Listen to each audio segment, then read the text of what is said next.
waa ji ngeen di gis nii mi ngi tudd Da et ses vidéos moom nag dafa dagg saaga bu ñaaw jëmale ko waaye je te pardonne du ma la topp ci lenn. yow lii mënul la arranger parce que noonu nga mel contenu yooyu rek ngay def moo tax ngay saaga c'est normal moo tax ne jikkoy borom pax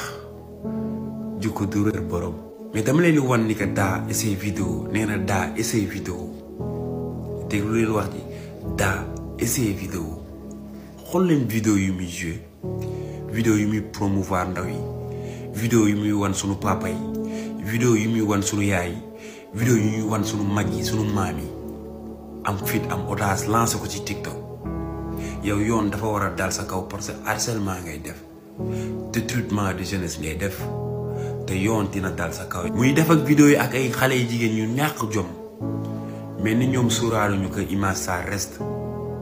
mais ni ñoom si suuraale ñu ko tey bu ñu demee ba ay jamono tapé temps affaire yi day génnaat ñu nekk ay jeunesse yu irresponsable. surtout gel bi yow maa ngi bëgg a gëm li gars yi di wax parce que gars yi dañ ñaan ñoom lu ñu doon rek la ñuy joué fréquenté wu ma la de mais maa ngi bëgg a gëm li gars yi di wax gel bi moom moo fi waxoon kàddu yu ñaaw yi. ngay waxal ki ko bu sama jëkkër génnee day génn sama far bi dugg damay tëdd ak moom lu neex yóbbu ko fa nga xamante ne kenn du ko fa yóbbu. mais moom genre série yi rek lay joué yow xanaa amoo wéju yow xanaa amoo vergogne amoo loo rus xamoo ni jigéen nga. yéen dafa mel ni benn gang la rek te doo leen joué lenn lu dul lii rek ngeen xam lii rek te jikko yu borom pax.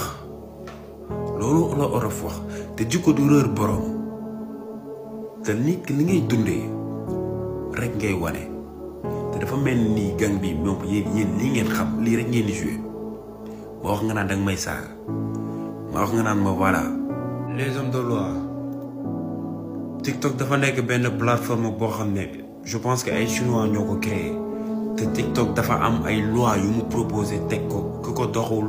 day yàq sa compte. maanaam da ngay def ay contenu yu baax yi palpable yi sensibiliser wala jeu wala nga publicité wala whatever bu mu ci munti doon mais bu mu doon mukk ay contenu yu salte. léegi tey TikTok tere loolu TikTok tere ay contenu yu salte soit jeu yu salte soit pari wala lu mu ci munti doon mais na bu doonee lu salte TikTok da koy sanctionné. léegi tey américain bi di doxee noonu TikTok di doxee noonu les lois wala ñu jiital loolu pourquoi pas suñu réew mi waru mun doxee noonu ankay suñu réew mi war na mun doxee noonu réew mi war na mun changer parce que tey képp tey ñun TikTok créé wuñu ko mais képp tey ku def ay contenu yu salte wala di promouvoir ay messages yi ñaaw ba ndaw yi buñ ko gisee mën nañ jàpp ni loolu yi dëgg kooku dañ ko war a képp def ko même bu dee benn 3 mois. ñii ak ñi leen di suivre ñu nekk des gens irresponsables irrespectueux amuñu lenn lu ñu apporter Sénégal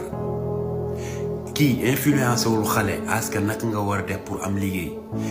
kii influence xale aska naka nga war a def ci àdduna naka nga war a dundee nit dangay am yar wala déedéet que des vidéos sàkku rek jigéen muy def ak vidéo yi ak ay xale yi jigéen ñu ñàkk jom lenn rek moo leen ci dugal. maanaam visibilité rek moo leen ci dugal mais du lenn kon ñoom lenn rek lañ bañ ku yàq seen compte léegi nag man du ma yàq seen compte mais dinaa leen jox benn affaire TikTok boo demee seen vidéo boo gisee signalement dina am propos yi la TikTok joxe nga xool ñoom seen image TikTok comprendre wul olof ñu xoolal seen image lu muy joxe. mi ngi si signalement yi boo ko bësee TikTok dina def recherche ci commentaire yi mais bu comprendre lul yéen seen commentaire soit waxoo leen français wala anglais comprendre lul off dina basé wu ci image bi bu ko gisee dina comprendre boobaa dina sanctionner seen compte ba signalement yi bu bëree day yàq seen compte kon je vous propose loolu parce que ñii man bu ma newoon mën naa yàq seen compte mais duma ko def soxoruma jaajëf.